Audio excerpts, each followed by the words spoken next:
Greetings fellow Vita fans, this is James with PS Vita at 2 AM, coming at you once again with another exciting video. If you're new here and love everything PlayStation Vita, don't forget to subscribe. And for those interested, we now have merch, links in the description. So I happened to come across this most interesting of articles as of recent, talking about games that defined the PlayStation Vita. And it got me thinking, games that define the PlayStation Vita. There certainly are a lot. Except for that whole Vita means life phrase. I think we can all agree on that one. Hey, I say it to my reflection in the mirror 10 times every morning. And I wanted to share with you guys what this article had to say regarding those 10 games. Because yes, this is a top 10. I know, it's very original. And I have to ask you, what games define the PlayStation Vita in your eyes? Which ones really spoke to you and made you think about the system more often than not? Let me know. Now, as far as this article goes, I know what many of you are thinking at this point. Oh, it's probably just the same old games that everybody brings up all the time. And yeah, you'd be right. But, there were some additions that were added to this list that surprised me, and one in particular that was omitted that I was really shocked wasn't included. I'm just going to do an abridged version of this article because I don't want the video to go on too long. Here's what it had to say. Often a successful game on a console inspires a trend that is copied by dozens of imitators. Kind of like how this channel is a blatant copy of the Vita boys.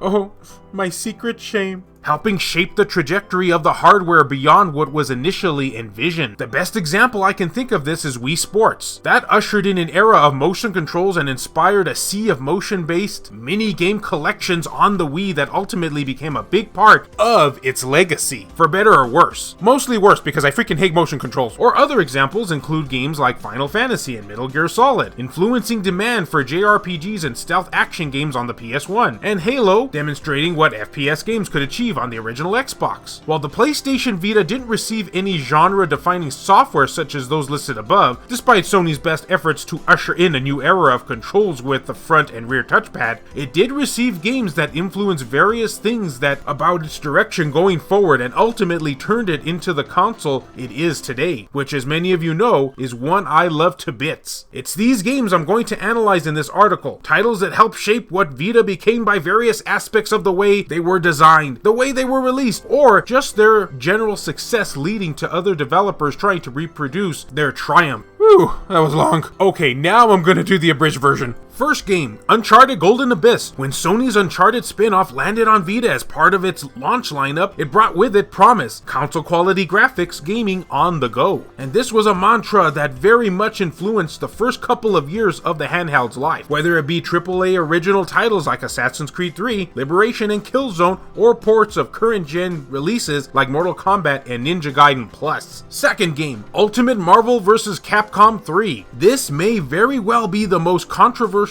pick on this list, but hear me out. Ultimate Marvel vs. Capcom is a port of the popular fighting game which hit several generation home consoles in November 2011. It landed a month later on the Vita with all of its features intact, rock solid performance, and gorgeous graphics. And it is true, this game is known to be one of the best ports to ever release on the Vita when compared to the console version. And yes, there is a dog barking in the background now. He must know that I'm filming. Thank you very much, dog. Game number, what are we on? 3, I think. That dog distracted me. Metal Gear Solid HD Collection. The second and third Metal Gear Solid games were hugely influential in their own way on the PS2, redefining the stealth action on a new generation of hardware alongside two very smart, if somewhat convoluted stories. Also, this is the game where you can eat alligators and like snakes, right? That was pretty revolutionary for its time. Anything regarding eating is A-okay in my book. On the Vita, they marked the first time a collection of 6th generation titles had been released on the system. Something that would open the floodgates in the coming years with things like Final Fantasy X, God of War, Ratchet & Clank, and Sly Cooper to name a few. Game number 4, Persona 4. Oh, I see what you did there, list. I see what you did there.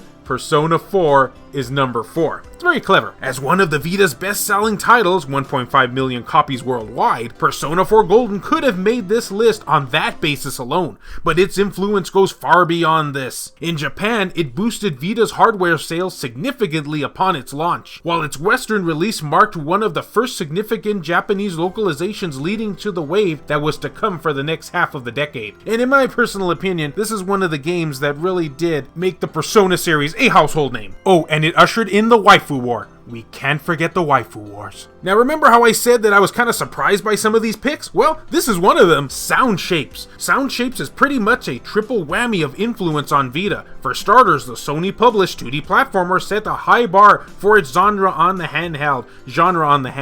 I can't talk today. Despite titles like Rayman Origins beating it to the punch, showing some interesting rhythmic platforming alongside some frantic user-generated content, it was also the first release on the system to offer cross-buy, the initiative that would allow you to buy the PlayStation 3 version of the game and then get the Vita port for free at no extra cost, and vice versa. So I guess in that regards, maybe it's not that surprising. A game number, I'm not even going to title it, I think we're on 6. Retro City Rampage, another one that I'm kind of surprised to see on the list. It's difficult to believe that back in 2012, indie games still weren't fully established on the system market despite early success like Bastion on the Xbox 360. Hey now! We did end up getting that game eventually on the Vita, and in physical form too, I may add. I think that was the first time I ever wetted my pants with joy too. Nah, I'm just kidding, I did that long before this game's release. Plus the whole Xbox Live indie game initiative in general. Vita's moment for many came in the form of Retro City Rampage, a throwback open-world crime sim that received significant media attention and helped lead the charge for other smaller releases on the system that became the handheld's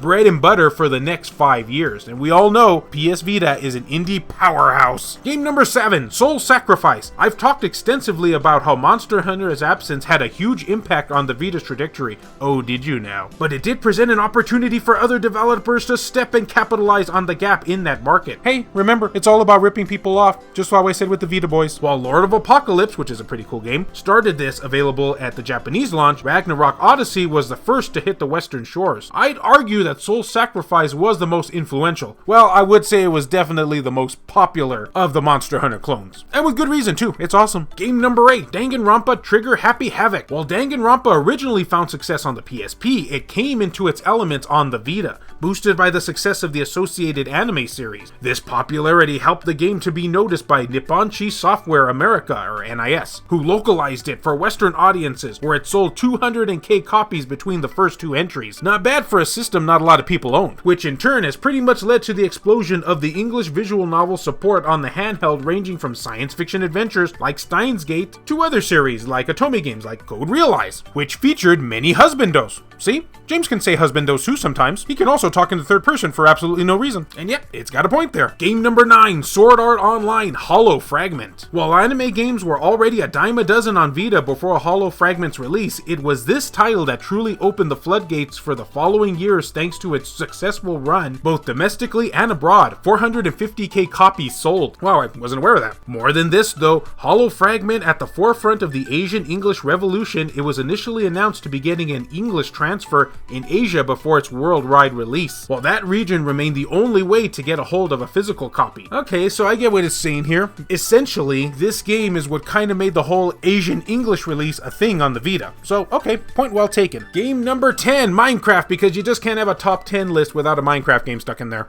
Apparently. A certified worldwide phenomenon well before its Vita release, Minecraft found predictable success on Sony's handheld, but it had its most surprising performance in Japan, where it became the best-selling retail title on the console by some margin, without even counting digital sales. This alone had huge influence. It gave Vita a later life hardware boost that sustained it for a number of years, and was able to usher in other titles such as Airship Q and Dragon Quest Builders. Now here's the conclusion to the article. While these might not have been the best-selling, or the most popular, or the most memorable games available on Vita, although in many cases they are. I mean, heck, we had Minecraft on this list, for goodness sakes. I think that ship has already sailed. The 10 games I've selected for this list best represent what I think are the most influential titles for the handheld in terms of titles that shaped trends they set and the impact they had on the console throughout its life. Without them, the Vita wouldn't have been what it is today, and for that, I'm incredibly thankful. Now, for the one game that I'm kind of surprised didn't make the cut was Gravity Rush. I think because it used the system's motion controls pretty much to a non-gimmicky way, much like in the way Tearaway did, which I also think should have been kind of on the list. Yeah, I was kind of surprised to see that those didn't make the cut, but I guess you only have 10, so you gotta omit something. But tell me guys, what did you think of this list? What games define the Vita for you? Do you agree with this list? Do you half agree with this list? Do you 30% agree with this list? Or do you not agree with it at all? Let me know down in the comments section. Oh, and 2, would you like to see me do my own version of this list? Tell me that as well. And as always, fellow Vita fans, Thank you so much for taking the time out of your day to watch this video. It really means a lot to me. Love you all, and I'll see you next time.